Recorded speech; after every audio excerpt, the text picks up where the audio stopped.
Meu cordial boa noite a todos os amigos que mais uma vez se reúnem aqui no Clube da Bíblia para que nós possamos estudar a Bíblia de forma profunda, de forma direcionada, para nós entendermos os grandes temas da palavra de Deus.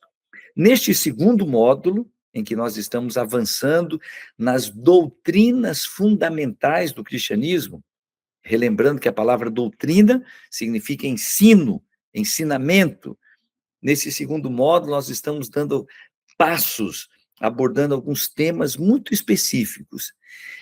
No nosso último encontro, que foi há 2 semanas, nós avaliamos a promessa maravilhosa da Bíblia de que Deus tem solução para a morte.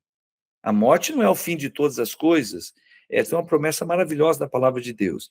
E a solução que Deus tem para a morte é a ressurreição. A promessa da ressurreição é enfatizada, é repetida inúmeras vezes na Bíblia, para dizer que, ainda que o ser humano não tenha como resolver o problema da morte, Deus, que é o Criador, é o doador da vida, ele é a ressurreição e a vida. E todos aqueles que morreram em Cristo vão ressuscitar por ocasião da volta de Jesus para desfrutarem da vida eterna.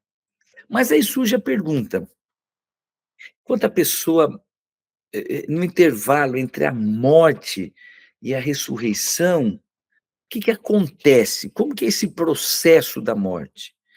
E no estudo de hoje, nós queremos avaliar da perspectiva bíblica qual é a constituição do ser humano e o que acontece com ele no momento da morte. Esse processo que a gente chama de morte, o que que acontece com o ser humano?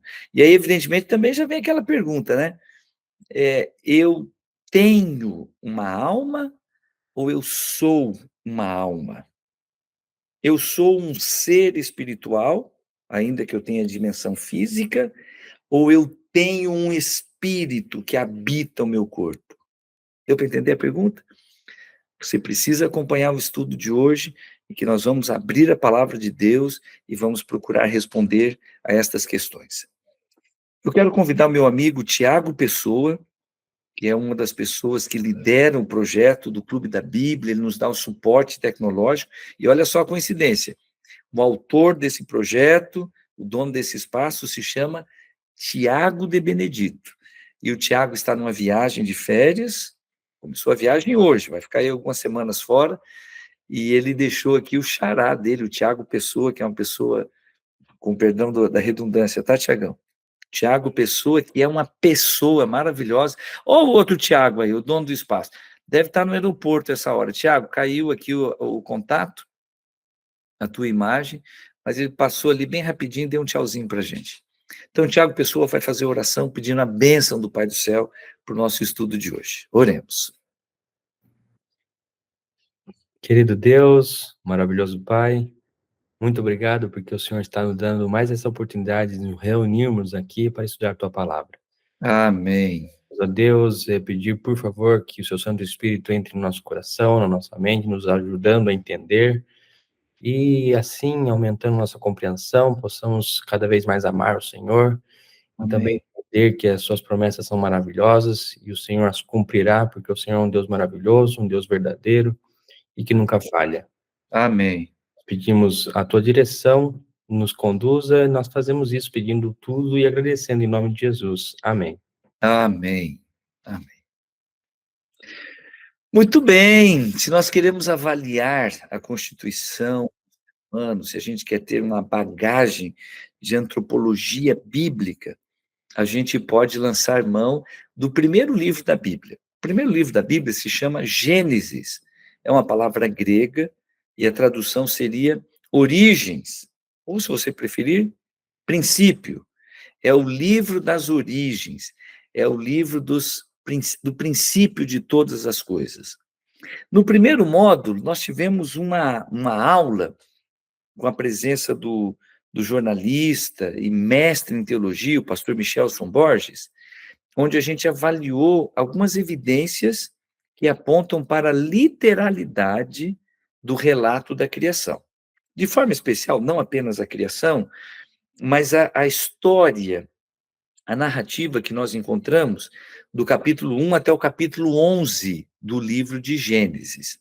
Ali a gente vai estudar a origem da humanidade, a criação do mundo, a gente vai estudar sobre a origem do pecado, a gente lê a história do dilúvio, e tudo isto, dentro da concepção bíblica, são relatos de fatos históricos. Eu pedi para que eu trouxe aqui, nós o entrevistamos, é uma das nossas aulas do primeiro módulo, porque quando a gente olha para a Bíblia, a gente vê que algumas pessoas contestam a literalidade do relato bíblico de Gênesis 1 a 11, dizendo que aquilo ali é um mito, é uma narrativa, é uma fábula, não é uma narrativa histórica. Mas quando a gente observa as evidências que estão ali, eu particularmente me sinto abastecido com muitas evidências que me ajudam a tomar uma decisão. Não significa que eu esteja correto, mas eu vou dizer o que traz segurança para mim. A minha decisão foi, eu decidi crer, por uma série de evidências, que Gênesis 1 a 11 é um relato literal. Então, isso trouxe segurança para o meu coração. Quando eu leio Gênesis 1 a 11, o relato da criação, da origem do pecado, o relato do dilúvio, eu creio que aquilo são relatos literais. E hoje eu quero convidá-los para nós avaliarmos, quando a gente pensa na constituição do ser humano, para nós avaliarmos, é um texto bem pequeno, mas que tem uma profundidade, tem um conceito muito profundo, que está relatado em Gênesis, capítulo 2. Lembrando que o relato da criação, da semana da criação, está registrado em Gênesis, capítulo 1 e o capítulo 2. Gênesis 1 a 2. Eu quero ler com vocês o que está escrito Gênesis 2, nos versos 7. No verso 7, Gênesis 2, verso 7. No capítulo 1, a gente encontra o relato, Deus dizendo que ele criou o ser humano à sua imagem e semelhança. E ainda enfatiza, a imagem e a semelhança, ainda que eles sejam, tenham muitas diferenças, mas a imagem e a semelhança de Deus não é só para o homem no sentido de gênero, mas a Bíblia diz, macho e fêmea os criou. Gênesis capítulo 1, verso 26 e 27. O ser humano foi feito à imagem e à semelhança de Deus, macho e fêmea os criou. A boa parte das versões apresenta homem e mulher, mas no original é uma alusão específica à questão do gênero mesmo, macho e fêmea os criou. E agora no capítulo 2, a ênfase é como que Deus criou o ser humano. Capítulo 2, verso 7. Se você quiser acompanhar, o Tiago, todas as vezes que a gente menciona um texto bíblico, ele coloca esse texto na nossa caixa de diálogos, ali no chat. Você pode acompanhar na sua Bíblia, se porventura você estiver sem a Bíblia, abre ali a caixa de diálogos, onde a gente vai encontrar o texto. Ele está usando a Nova Versão Internacional e diz assim: então o Senhor Deus formou o homem do pó da terra e soprou em suas narinas o fôlego de vida, e o homem se tornou um ser vivente. Algumas versões vão apresentar a seguinte afirmação: o homem tornou-se alma vivente. Vamos entender esse texto aqui. A Bíblia diz: Deus formou o homem do pó da terra. Então, a descrição que a gente vai encontrar aqui é que Deus, com as suas próprias mãos, modelou um boneco de barro, que seria essa parte física do ser humano. Está ali aquele boneco, aquele corpo deitado no chão. É só a parte física. Então, Deus veio e soprou nas suas narinas o fôlego de vida. Esta aqui é uma descrição bíblica que vai fazer muito sentido quando a gente ler a descrição de morte. Mas a título de ilustração, vocês já perceberam que quando a gente vai dizer que alguém morreu, em inúmeras culturas, a gente usa a expressão expirou? Expirou. O que é expirar?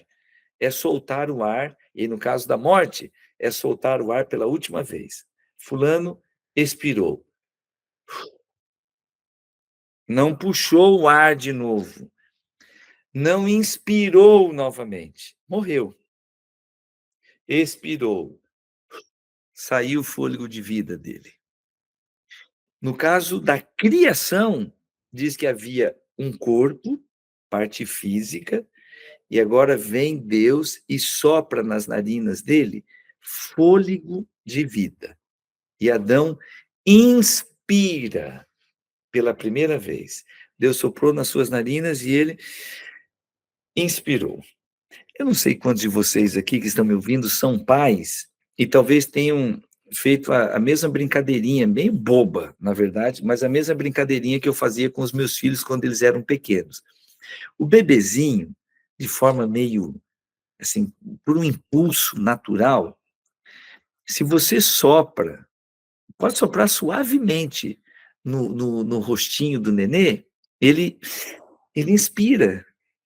Por sinal, quando vão ensinar bebês a nadar, né, como é que faz para o bebê não respirar embaixo d'água? Porque eles pegam aquele nenenzinho que não sabe andar nem nada, com poucos meses, e eles ensinam a criança a mergulhar, a nadar. Então, pega o nenenzinho, segura, sopra, e o nenenzinho inspira, afunda na água, e aí, de forma maravilhosa, né, Deus colocou esse funcionamento, ele fica com a respiração presa. Você tira da água e ele expira. Então é uma coisa muito impressionante. Imagine Adão, um corpo, e agora Deus vem, sopra nas suas narinas o fôlego de vida, e pela primeira vez ele inspira. E agora aquele corpo inerte, a Bíblia diz, o ser humano, o homem, se tornou um ser vivente. Repito, algumas versões usam a expressão, tornou-se alma vivente. Como é que, usando esta descrição da Bíblia, como é que Deus forma uma pessoa? Como é que Deus constitui uma pessoa? E a resposta é: parte física é o corpo, a vida, que a Bíblia insistentemente diz que vem de Deus, só Deus é o Criador. Toda vida, todo ser vivo derivou a vida de Deus, que é a fonte da vida. Então, a vida que veio de Deus, e ele abre o olho, tornando-se uma pessoa, tornando-se um ser vivente. E o ser humano, diferente dos animais, quando ele está constituído pelo funcionamento da sua mente, ele foi criado à imagem e à semelhança de Deus, diferente dos animais, ele tem a capacidade de se relacionar com Deus.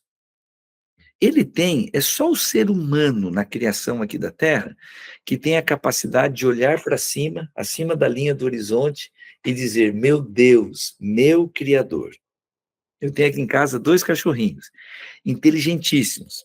Um é da minha mulher, o outro da minha filha. Eles são muito inteligentes. A minha filha, até brincando com eles, diz assim, fala, bichinho, porque só falta falar. Mas eles, por mais inteligentes que eles sejam, por mais que eles tenham a capacidade de se comunicar conosco mesmo, sem falar, eles não têm a capacidade de se relacionar com o Criador. Eles não têm a capacidade de abstrair e reconhecer que há um Criador com o qual ele pode se relacionar.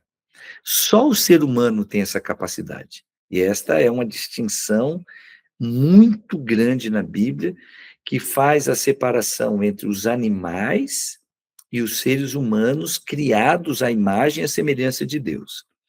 Na Bíblia, o ser humano não é um animal racional.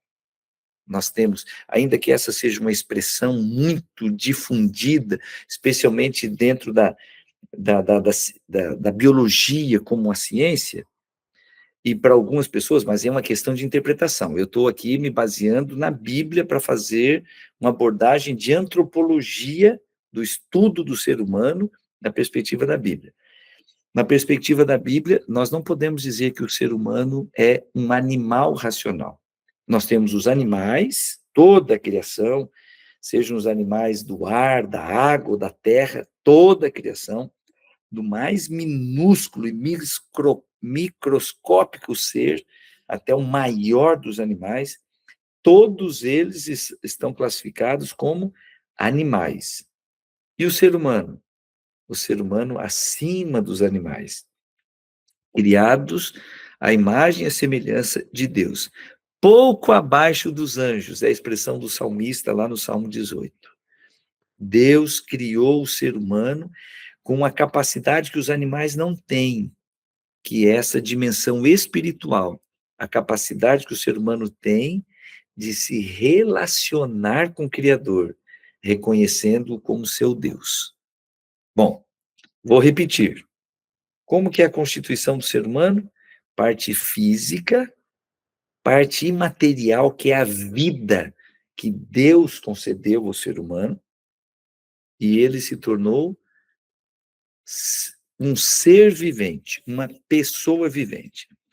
Eu vou escrever aqui eu vou escrever no chat qual é a palavra que foi utilizada no original para se referir, para que a gente tenha essa expressão, ser vivente ou pessoa vivente.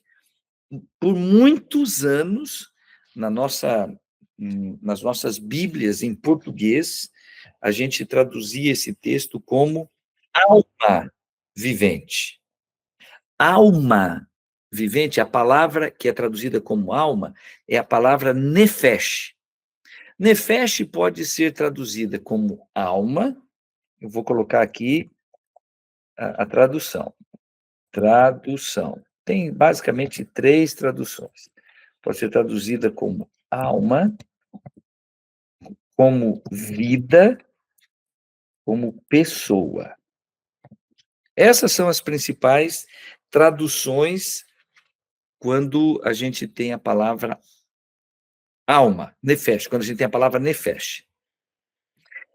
Na imensa maioria das vezes, né, essa palavra nefesh é traduzida como alma e, indistintamente, ela se referia à vida e à pessoa. Eu vou dar aqui 2 exemplos para a gente poder montar o quebra-cabeça e aí a gente vai poder responder se o ser humano ele tem ou se ele é uma alma, ok?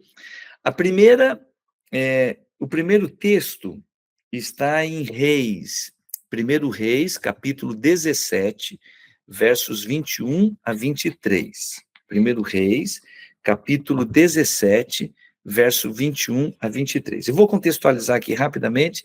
Esse é o relato de um milagre. Um menino havia morrido e o profeta Elias estava orando para ressuscitar esta criança.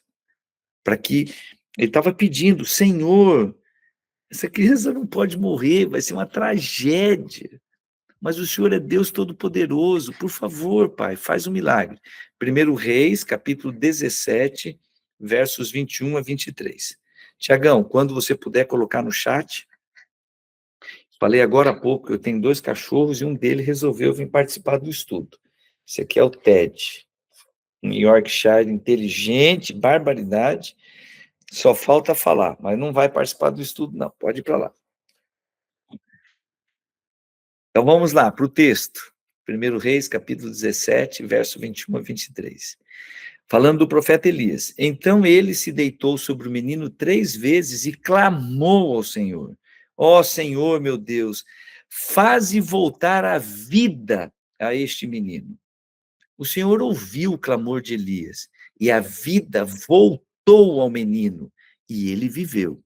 Então Elias levou o menino para baixo, entregou-o à mãe e disse, veja, seu filho está vivo. A palavra nefesh, ela aparece aqui nesse texto, e inúmeras Bíblias, de repente alguém que esteja me ouvindo, esteja lendo na sua Bíblia, e vai ler nesse texto dizendo, o Senhor ouviu, no verso 22, o Senhor ouviu o clamor de Elias e a alma voltou ao menino e ele viveu. A palavra é nefesh e a tradução adequada é vida. Elias pediu, Senhor, faz a vida voltar a esse menino. E Deus, que é o doador da vida, fez a vida voltar. Então, ponto. Deu para entender? Palavra nefesh, que foi usada lá na criação do ser humano, uma das traduções é vida. Agora, o outro texto, Ezequiel, capítulo 18. Deixa eu só confirmar aqui se é o verso 3 também ou só o verso 4. Ezequiel, capítulo 18.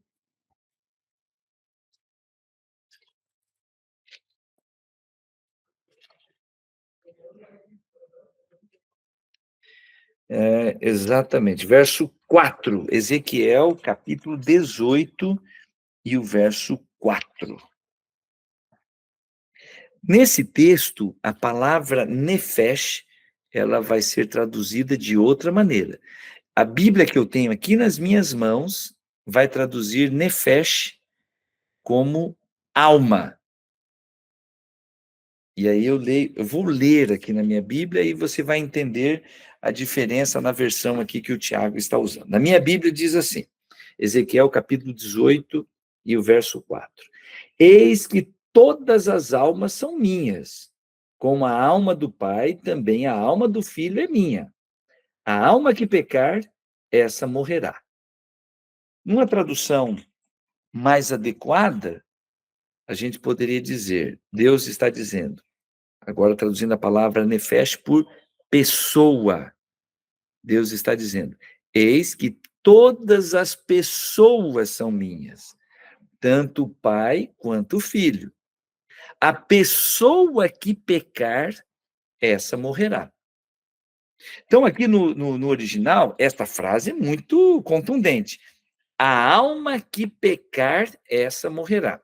Para aqueles que têm o conceito de que a alma é uma entidade imaterial, que depois da morte ela vai vagar até encontrar o seu caminho, as pessoas dizem, a alma não morre. O corpo morre, mas a alma não. Então, para essas pessoas, esse texto ele é contundente. Deus está dizendo, a alma que pecar, essa morrerá. Repetindo, qual seria a melhor tradução de nefesh? Pessoa. Então, agora eu volto lá no texto que a gente colocou no início.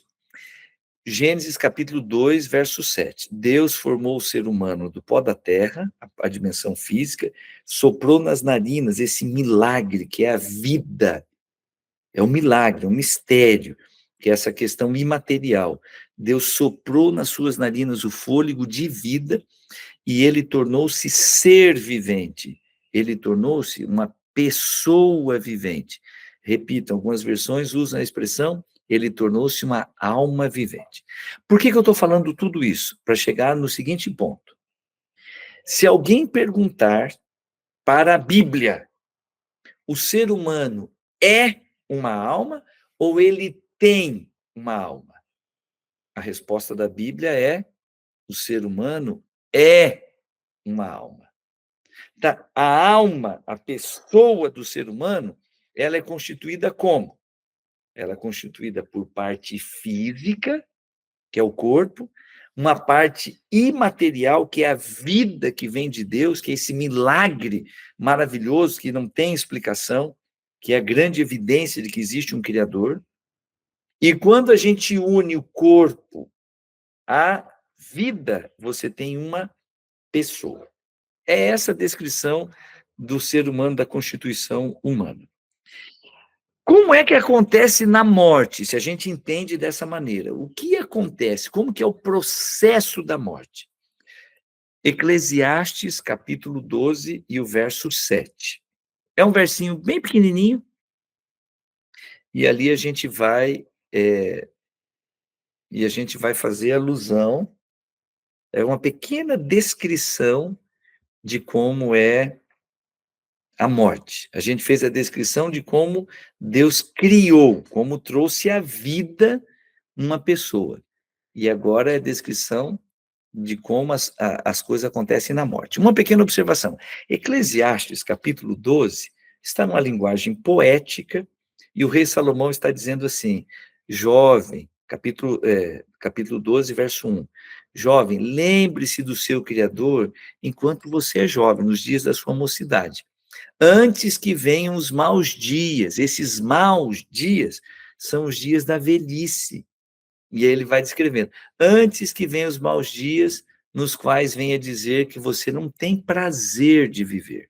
E aí ele vai usando uma linguagem, assim, uma linguagem poética para dizer, antes que os teus olhos escureçam, antes que os teus braços percam as forças, antes que você não consiga mais mastigar. É tudo uma linguagem poética. Antes que isso aconteça, lembre-se de Deus, ofereça para Deus o seu melhor. E aí ele usa, também numa linguagem poética, no verso 6, ele diz, antes que o fio de prata se rompa. É uma expressão poética para dizer, antes que você morra. Mas se você tem dúvida, não entendeu a linguagem poética, então chega no verso 7. E aí no verso 7 está a descrição do que é a morte. Lembre-se do seu Criador, antes que, verso 7, o pó volte à terra, de onde veio, e o espírito volte a Deus que o deu. Eclesiastes 12, verso 7, é o caminho inverso, é o caminho contrário de Gênesis 2, verso 7. Gênesis 2, formou Deus o homem do pó da terra, fez um boneco de barro, aquele corpo inerte, soprou nas narinas o fôlego de vida e ele tornou-se uma pessoa viva. Quando morre, o fôlego de vida volta para Deus, porque ele é o doador da vida. A vida volta para Deus. E o corpo, que é essa constituição física, volta para o pó. A primeira vez que eu me deparei com essa realidade, né, de que o corpo volta ao pó, eu era criança ainda, e quando a minha avó morreu, ela foi sepultada no jazigo, lá no túmulo da família, onde há poucos anos anteriormente, o meu bisavô havia sido sepultado. Eu digo poucos anos, não saberia, não vou me lembrar aqui exatamente quando. Mas eu era uma criança, eu lembro, meu bisavô sendo sepultado. Poucos anos depois, eu ainda criança, a minha avó foi sepultada no mesmo lugar. E quando eles abriram o jazigo, abriram o túmulo onde a minha avó ia ser sepultada, eu, na minha infantilidade, estava muito curioso para saber o que tinha acontecido com meu bisavô. E depois de alguns anos, você sabe o que aconteceu com o meu bisavô, não sabe? Cumpriu o que diz a Bíblia. O pó volta ao pó. Eles abriram, escavaram ali, eles tiraram alguns ossos. Os ossos demoram mais para serem decompostos. Eles tiraram ali alguns ossos, mas se deixar por muito tempo, até o osso também se decompõe. Tiraram ali alguns ossos e o terra, era terra. E a minha avó foi sepultada no mesmo lugar. Se eu voltar lá, meu pai é vivo ainda, graças a Deus. Mas digamos que meu pai venha a falecer e a gente tome a decisão de sepultá-lo lá na mesma sepultura, no mesmo jazigo onde o meu pai foi sepultado. Se a gente voltar lá e abrir esse jazigo, sabe o que a gente vai encontrar? Pó, terra, porque a parte física volta ao pó. E o fôlego de vida? Aí, usando a expressão da Bíblia, aquilo que Deus soprou, volta para ele. Então, a gente deixa de ser uma alma vivente, a gente deixa de ser uma pessoa vivente, a gente deixa de ser um ser vivente, porque existe essa separação. E eu queria bater nessa tecla. De acordo com a Bíblia, não tem essa concepção de que existe uma entidade imaterial que nos habita. Não tem. Nós somos uma unidade. É corpo e vida formando um ser humano que tem a dimensão espiritual. E eu expliquei no início. O que é a dimensão espiritual do ser humano que o distingue dos animais? É a capacidade de se relacionar com Deus, é a capacidade de se relacionar com o Criador. Nenhum animal tem isto, só o ser humano. Então, só o ser humano é corpo, fôlego de vida e dimensão espiritual, a capacidade de se relacionar com Deus. Aqui mesmo em Eclesiastes tem um texto que para mim é muito contundente para falar sobre o processo da morte, nesse aspecto do que, como acontece com o ser humano, acontece com os animais. Durante a existência do ser humano, o ser humano é diferente dos animais porque ele pode se relacionar com Deus. Mas quando o ser humano morre e o animal morre, sabe qual que é a diferença? Vamos ler? Eclesiastes, capítulo 3. Deixa eu só conferir aqui os versinhos. Eclesiastes, capítulo 3, versos. Perdão.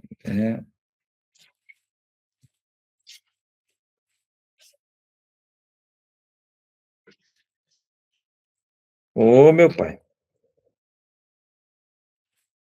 Hum.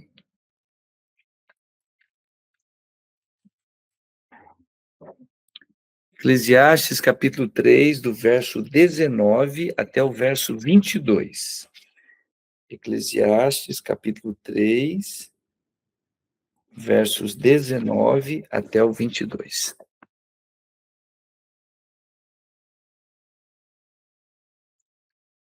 Se você puder compartilhar com a gente, Tiagão.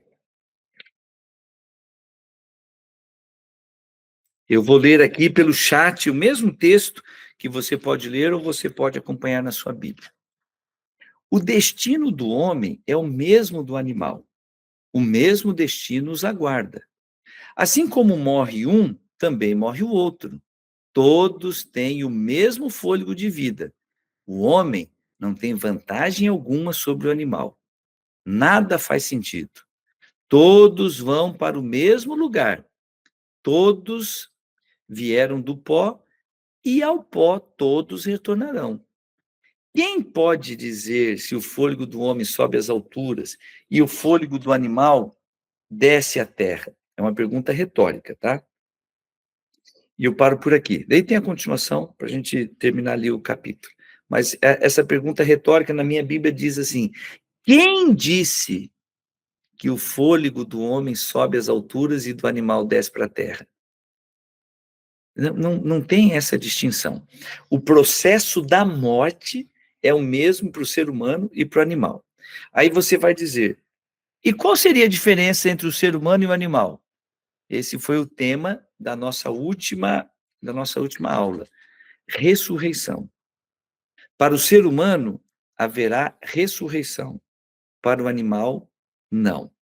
Eu sei que algumas pessoas ficam muito chateadas, ficam muito tristes, porque assim como eu tenho seus bichinhos, amam os seus bichinhos, e eu já tive alguns que passaram pela minha vida e já se foram. E a gente sofre, né, daquele aperto no coração. Mas a Bíblia diz que a ressurreição é para o ser humano, não para os animais. Então, você que tem um bichinho, curta bastante e mantenha o coração aí preparado, porque quando ele morrer, para ele é ponto final. Ele vai voltar para o pó e vai deixar de existir. E a vida dele? Aí a Bíblia está dizendo, da mesma maneira que você recebeu a vida de Deus, do Criador, o seu cachorrinho, o seu gato, o seu peixinho, seja lá qual for, ele também recebeu a vida da fonte da vida, que é o Criador.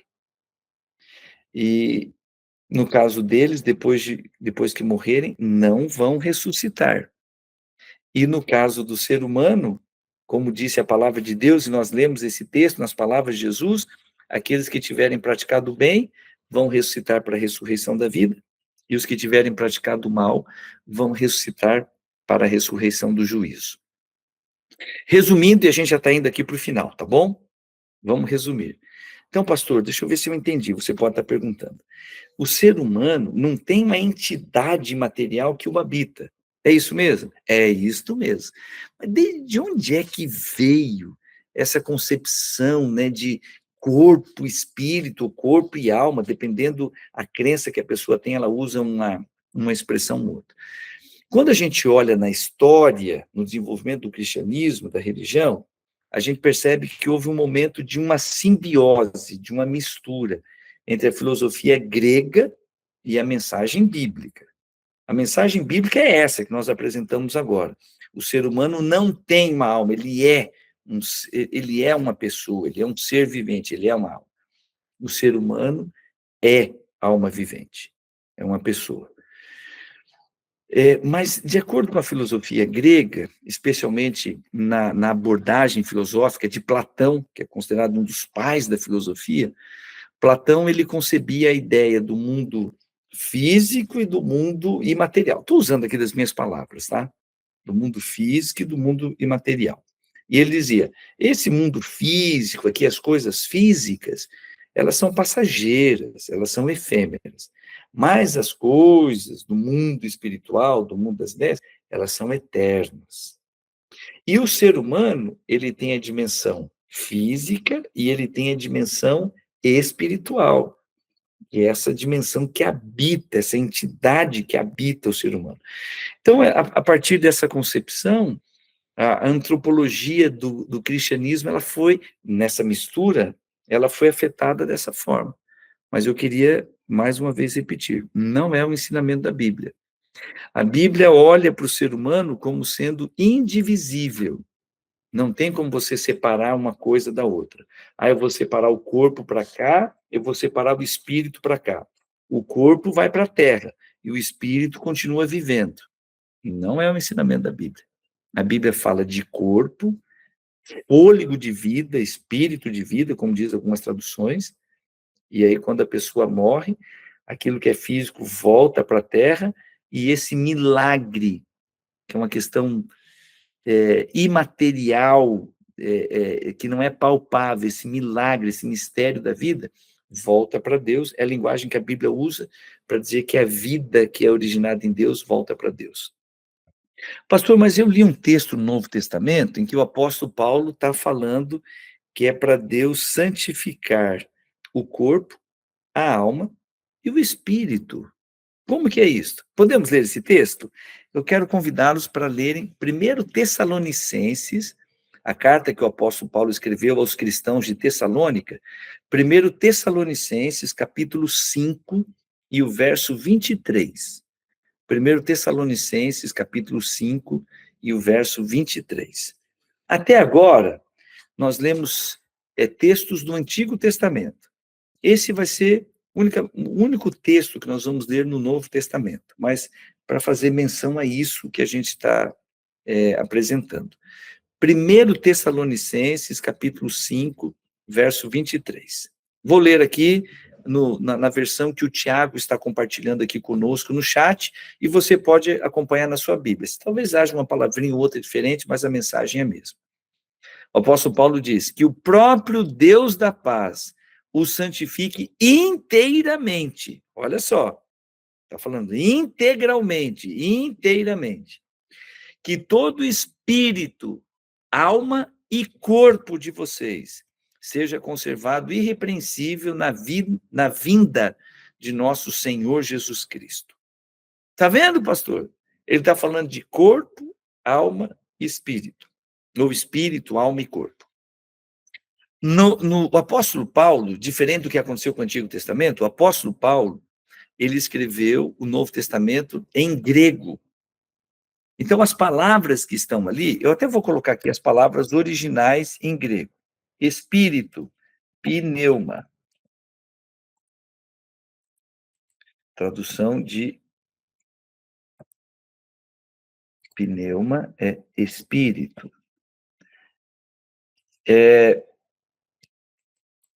Psique. Tradução, alma. Soma. Tradução, corpo. Essas três palavrinhas no original em grego foram traduzidas dessa maneira para o português. Talvez, estou dizendo apenas talvez, alguma versão, talvez na sua Bíblia, vai aparecer.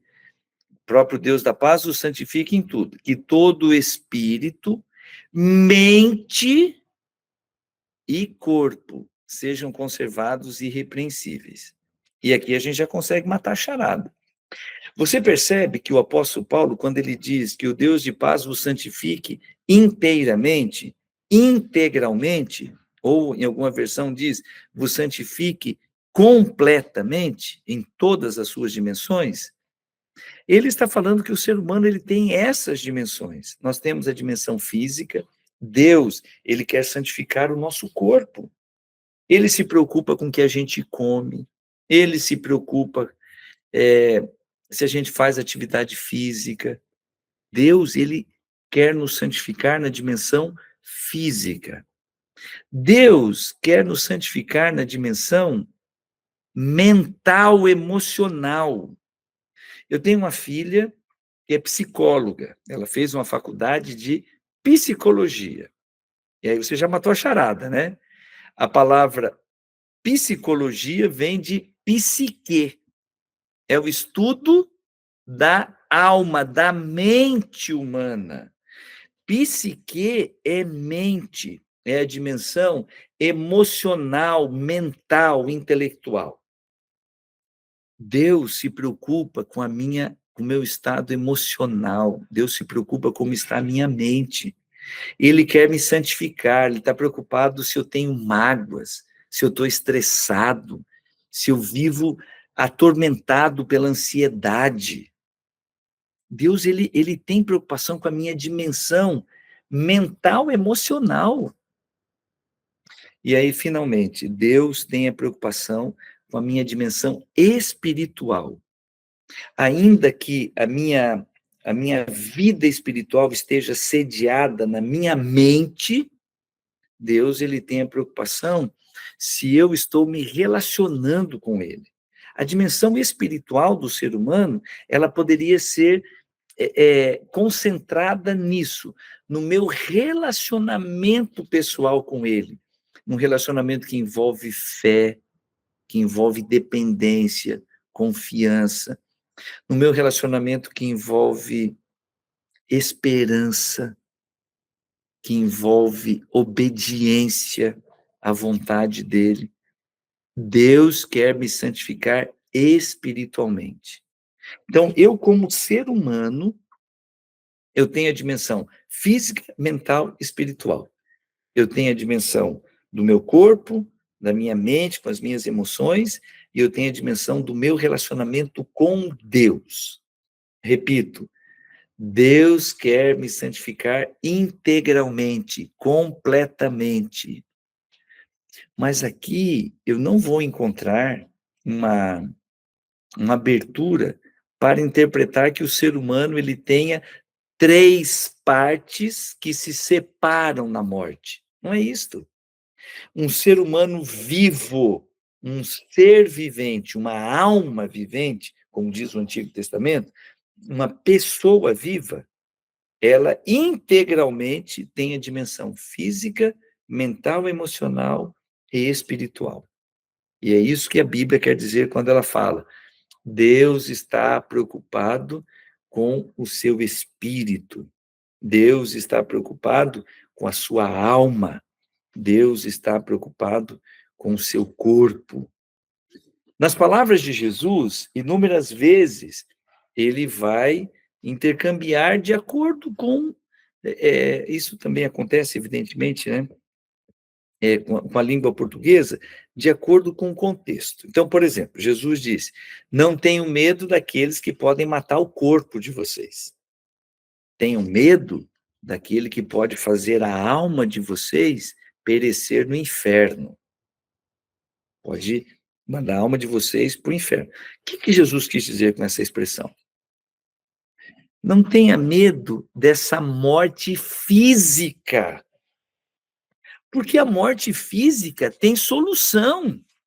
Jesus está dizendo, não tenha medo de morrer, porque Deus tem solução para a morte. E qual que é a solução de Deus para a morte? Ressurreição. Deus está falando assim, ó, mas tenha medo do juízo, do julgamento que Deus vai fazer, quando aqueles que não quiseram saber da salvação, não quiseram saber de Deus, serão condenados à morte eterna. E essa morte eterna, aí Jesus está falando, é a morte usando a expressão da Bíblia, é a morte espiritual, é a segunda morte. Muito obrigado, Tiago. O Tiago já colocou o texto que eu apenas fiz menção. Mateus capítulo 10, verso 28. Não tenham medo dos que matam o corpo, mas não podem matar a alma. Antes tenham medo daquele que pode destruir tanto a alma como o corpo no inferno. Então, Jesus está usando aqui de uma linguagem, de um contexto em que ele está dizendo para as pessoas: a morte física do nascer, viver e morrer não é o que você tem que ter medo, não é esse o problema. Você tem que se preocupar com a segunda morte. Quando Jesus ele fez menção em João, capítulo 5, verso 28 e 29, todos vão ressuscitar. E ele diz: e os que tiveram praticado o mal vão ressuscitar para a ressurreição do juízo. Ou, algumas versões dizem, para a ressurreição da condenação. E esta será a segunda morte, que daí é a morte eterna. A pessoa vai deixar de existir para sempre. E esta segunda morte não é a morte dessa vida natural, é a morte como consequência do juízo de Deus, e aí a pessoa desaparece. Meus queridos, encerrando o estudo de hoje. Quando a gente olha para a palavra de Deus, a gente vê um Deus criador criando o ser humano como sendo uma unidade indivisível, formado pela dimensão física e pela dimensão imaterial, que é o milagre da vida. E quando se une o fôlego de vida com o corpo físico, a Bíblia diz que o ser humano torna-se, a Bíblia diz que essa união torna algo, uma alma vivente, uma pessoa vivente. Quando a pessoa morre, então só volta para Deus aquilo que ele deu, que é o fôlego de vida, e o pó volta ao pó, a dimensão física, o corpo físico volta ao pó. E o ser humano vai dormir o sono da morte, que foi o estudo que nós fizemos na semana passada, aguardando a ressurreição.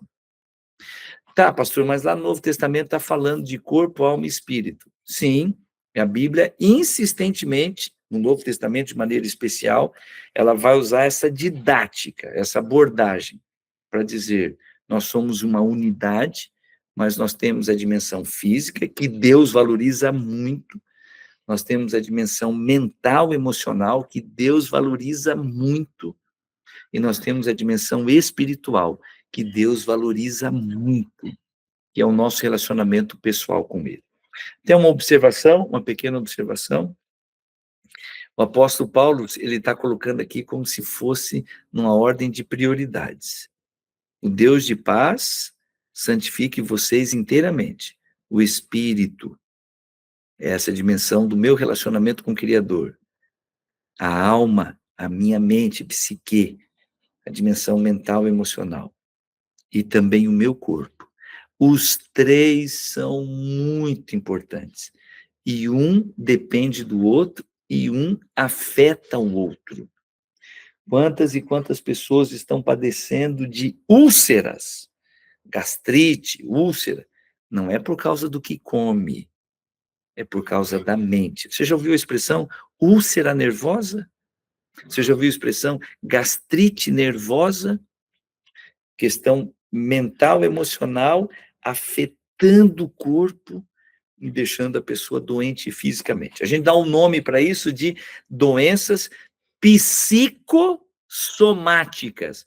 Se você der uma olhadinha lá nas palavrinhas em grego, psico, que é alma, mente, soma, corpo, doença psicossomática. São doenças originárias na mente, na psique, que afetam o soma, que afetam o corpo, doença psicossomática.